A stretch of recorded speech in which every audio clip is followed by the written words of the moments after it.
Hello, I'm Greg Livingston, and I am here with Rick Kelly to talk about his game Heroes Guard: The Journal.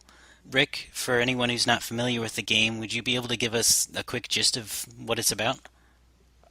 Sure. So it's sort of like those books from the 80s. They were called Choose Your Own Adventure books.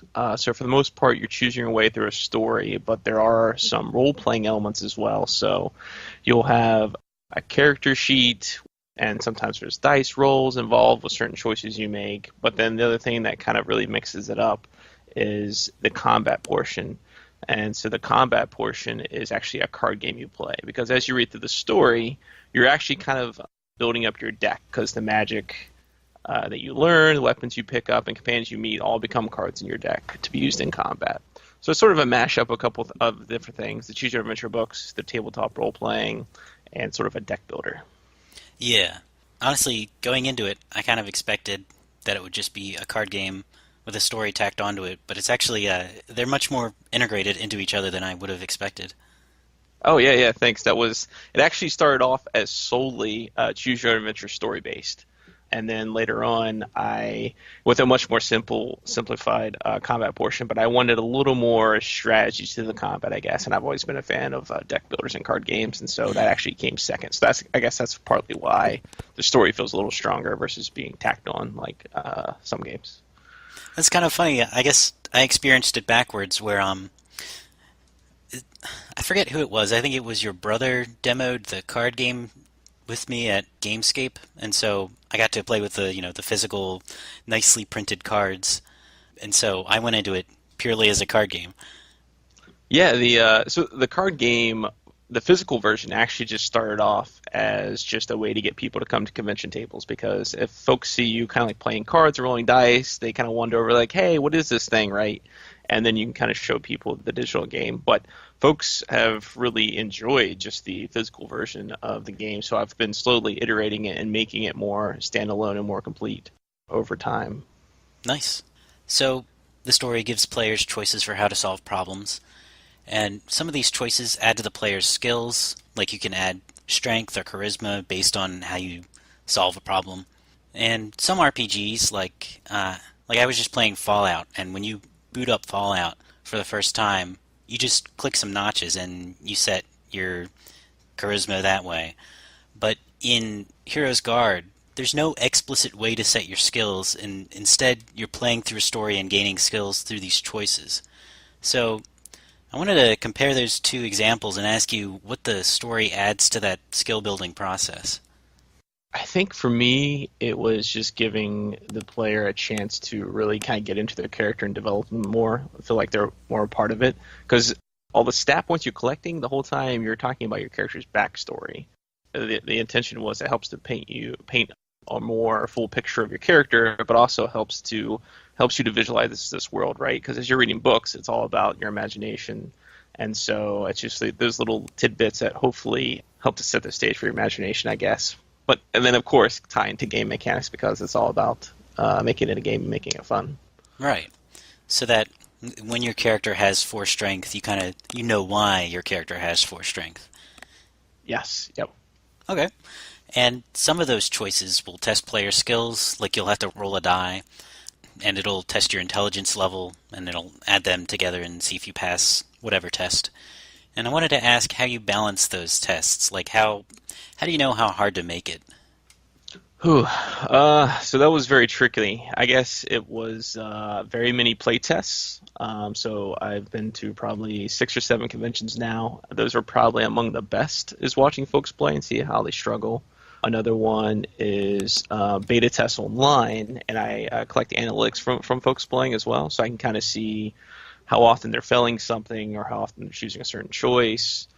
And so that helps a little bit to see those actual raw numbers, but I think the best was always watching folks at conventions and just seeing their frustration and excitement levels, just kind of making sure that that pacing is good. Because if I see someone fail story after story, or they get all their gold stolen in a story, I pull those back a little bit. But I imagine you want some rate of failure, right? Like if I have 0 intelligence and I take on the intelligence challenge anyway, like would you agree that the player should probably most of the time fail in that case? Absolutely, and I think that's part of what makes playing the games so fun again. You kind of learn a little more about the world and the choices you're going to come across, and you're like, oh, okay, well, maybe I shouldn't go fight this demon overlord because he's really high intelligence. Maybe I should try to avoid that event that pops up. Or maybe I should explore a character backstory that kind of helps me build up that more intelligence. And yeah, that's definitely the gaming and mechanic portion that they have to choose the choices that sort of make sense for their character, or they take a gamble because it's all in the dice roll as well. So Yeah. So you kind of talked there about how you might be able to reason out, when you would want to test your intelligence or your strength or what have you.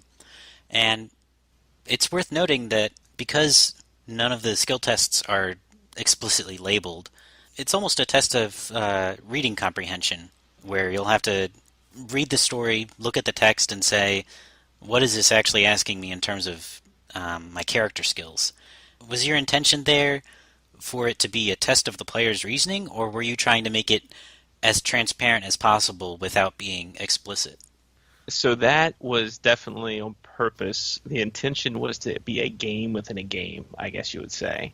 Because you're going to know your stats before you start doing a lot of these stories, and you're probably going to want to always try to choose the highest stat skill to get past if you're like a min-max kind of player. But I think, as you said, reading comprehension-wise definitely plays a part, but you never totally know 100% like what choice is going to test. I hope most of the time it kind of makes sense, especially after you choose the choice. It kind of goes through like it continues the story, right, and provides more context as to why your dexterity was tested or why your strength was tested. So I definitely throw the player for a few loops sometimes, and that's also on purpose too. But it can be frustrating, so I don't do that a whole lot because part of it too is the player also has to get into the mind of the writer. Like, ooh, what was the writer thinking here, right? What is their intention? But again, it's like once they've played through it, and they've seen like maybe some how the tests go. They can kind of they've become a little more experienced. It's like, okay, next time, I'm going to be more prepared for that. Yeah, there was a certain point early on in the story where I was trying to slip past some guard, and I just did whatever because I didn't quite know what I was getting into, and then I failed. And since you open up the chance for players to fail these tests, how do you keep the story moving in the face of that? I guess that was tricky. It depends, I guess, which phase of the game you're in, because you can never really lose the game early. So if you ever read those choose your adventure books, you could like lose like on your first choice or your second choice. They were kind of ridiculous. And so what ended up happening was a lot of people would kind of cheat because you kind of want to continue the story through. So what I wanted this game to be about is more about how well you did at the end, right? And so if you're on the map that has like random events that pop up, you can fail those events and those towns can kind of be taken over. But if you save them, then you get like little trophies, and that helps your end score. You might earn some gold as well. And sometimes if you're in like the main arc of the story, which is like one of the last stories you do, that could make the main boss easier or harder depending on whether or not you make choices successfully. So I guess the end all be all is like the more successful you are about and strategic you are about choosing your choices will kind of make the game itself a little easier, but also give you a better score as well. So it's I guess that was kind of the main gist. It's all about, I guess, how well you did at the end. Okay, so you give some leniency just to get through it, but there is a sense of accountability and maybe replayability there where the player would want to play through again and reach a higher skill level.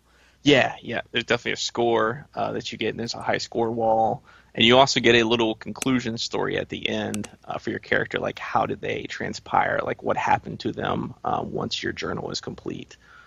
So, of course, the better you did in the game, the better your conclusion story could be as well. So that's interesting too to kind of play through a couple different ways to whether or not you're a beggar on the street or you're ruler of the land or what have you. Pretty big gap there. Yeah. Yeah, I definitely have some friends who, if they got their hands on this game, would probably try to find every ending. All right. And moving on to combat, the combat of Heroes Guard, as you mentioned, was this card game, and you're almost fighting against a dungeon master who controls an enemy who has similar abilities to yours. And in combat, your abilities are influenced by your skill set, like how much strength and intelligence you have, and also by the element you have, whether it's ice or fire or what have you.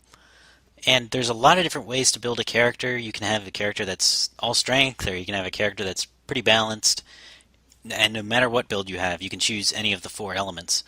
Were you looking for combat that would sustain any build, or are you looking for combat that would more draw out intelligent choices and would reward a player that finds, oh, this element is complementary with this skill, so I'll pursue that. I was definitely looking for strategy. So my background is, I was a big Magic the Gathering player, and I love some of the deep complexity of some of the weird combinations you can pull off. But that game gets pretty deep. It can get pretty heavy. So I wanted some strategy, but I didn't want the strategy to be so deep that not anybody can really get into it. Because what the game really comes down to is a color matching game, right? So your opponent will play a card, and that card has two colors. It might be red and green, where red is for strength and green is for dexterity. So then it's up to you to play a card that matches at least one of those colors. So you always will have two options, so that's some flexibility. But as you know, that cuts out your other stats, so you wouldn't necessarily be able to use a charisma or intelligence card, at least not effectively. So that's something I guess you have to prepare for as a player. Is you don't want to necessarily have all intelligence and nothing else to work with. But the other caveat is each enemy you go up against, they have their own deck, right? And each deck is unique. There's 5 cards to an enemy deck. There's always one really powerful card and one weak card, and then 3 in-between cards. And in combat, you only ever see 3 of those 5 cards, so that kind of makes it interesting. If you play with them again, you might see some different abilities they have. But the thing is usually each enemy specializes in something. So maybe an enemy has a lot of intelligence-based cards, or an enemy has a lot of strength-based cards. And so that's also something you can kind of learn and be familiar with. You're like, ooh, maybe I kind of want to stay away from this guy because I'm just not really strong in that area, or that's just a big gamble for me. So that's something to think about as well. But you always have the dice roll, right? So even if your strength is really low, maybe you're really lucky with that dice as well.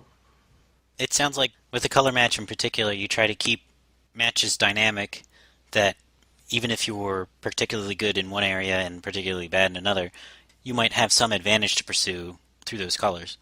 Yeah, some advantage and some disadvantages. Right. What would you say is the role of dice in combat? How would the game be different if you just took out all the dice rolls? I think it would be a lot less exciting. I mean, there's just so many times where, especially, you can see it when people are playing the physical version. They're just like, oh, come on, baby. Just don't roll a 1 and I'm good to go. And then there's that moment when the dice is rolling and then, it's teetering on that 2 or 1 and everyone's kind of anxious. Or they have to roll a 6, right, to kind of beat this guy with this card that they're playing. and that happens. And that's just like super exciting moments. That's a good feeling. Kind of play with. Yeah, it really is. It really kind of keeps things going. And it's not always constantly like you need a high dice roll. It's also about those cards you're playing. If you're matching your high stats with the cards you're playing, then you're mostly good to go. But every now and then, your opponent's going to throw a card at you where you're going to have to test a low skill, and then you're going to have to hope the dice gods are with you, I guess. I also do rather like that dice roll animation. Oh, thanks. That one took me around 13 hours to draw. I had to hand draw every frame. Wow. It was a little painful. And a player can also accumulate health and armor. And what does armor add to the strategy of the game that isn't present with just health? I guess first and foremost, the whole idea behind the armor was that it's not just an extension of your health, but it also helps to mitigate damage. So the first point of damage you take from any source is always mitigated by one, as long as you have some sort of defense or armor value. Once that's gone, then you kind of lose that mitigation. But then also where it kind of helps mix up strategies is certain cards can do things with defense or even ignore defense as well. So you might have a card that does damage based on how much defense you have, for example. So you could have someone that's like very defense driven and able to use that defense in some way that helps them out and things like that. And then again, sometimes you could also have cards that completely ignore defense as well, if it's like piercing abilities, or you can have abilities that just wipe out defense no matter how much defense they have as well. So there's different types of, strategy paths you could go down. It sounds like armor has a twofold purpose where, on the one hand, it gives some extra room for failure before you actually start to punish the player for taking damage. And on the other hand, it opens up more strategies in that you might have, you'll have to pick, do I want something piercing or do I want something blunt, and, which one would work with my play style better. Right, yeah, because if you played a piercing card, that's great. You might do damage to them, but then their armor's still going to be there. So if you had more cards to play, you wouldn't have whittled down their armor. So I guess you just have to make decisions based on other cards you might have in your deck as well. Okay. It struck me that when you're in combat, your enemy will always play their card first, and then you get to choose which of your 3 cards would be best to counter it. What influence does this level of knowledge have on the strategy that wouldn't be there in a double blind setup where you had to both play your card at the same time? Yeah, I guess the intention there was to place some limitations on the player. So I guess the lore behind it is the opponent plays a card, and that's the situation that they're placing you in. So they're placing you in a situation where your strength is tested, or they're placing you in a situation where your dexterity is tested, right? And so you have to deal with that by playing a card that kind of plays along with that trait. And the idea there, again, would be that it's limiting. So they couldn't always just play their highest damage card, their highest defense card. They would have to be limited by the stats that are being tested there in order to be the most effective across the board. Okay. So it's almost like the game, by taking that first step, is inviting the player to interact with it.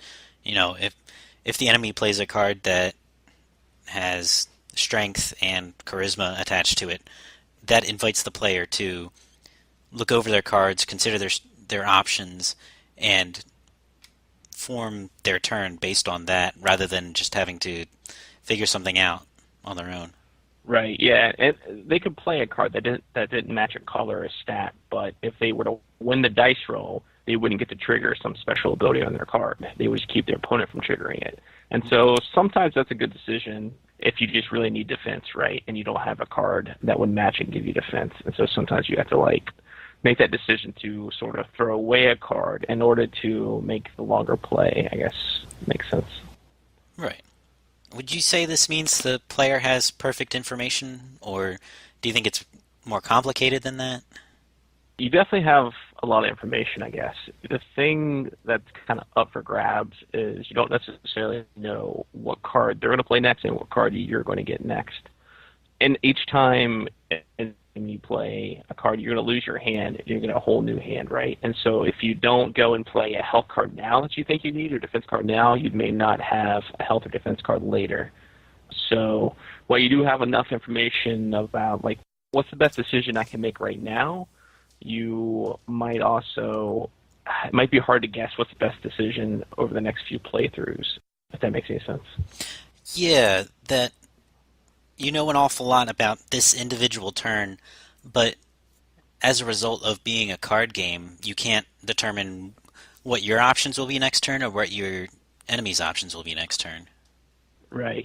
And you know what's in your deck, so if you throw away your one strength card now, but you also have a dex card you could play, it might make sense to do that, but that's only if the opponent happens to also eventually play a card that you can use that strength or dex card on eventually. So there's definitely a couple gambles you take a little bit. So it's sort of like playing the odds. And, of course, knowing what your opponent's deck looks like definitely gives you a better chance of playing those odds. But as I mentioned before, he's only going to play 3 of his 5 skills, so it's not the exact same every time. Right. So you might even, when you're constructing a deck, take that gamble of, this doesn't counter this one enemy's card particularly well, but maybe on this go of the fight he won't even have that card. Right, yeah. All right. And last but not least, I wanted to ask, when it comes to game design, which is most important?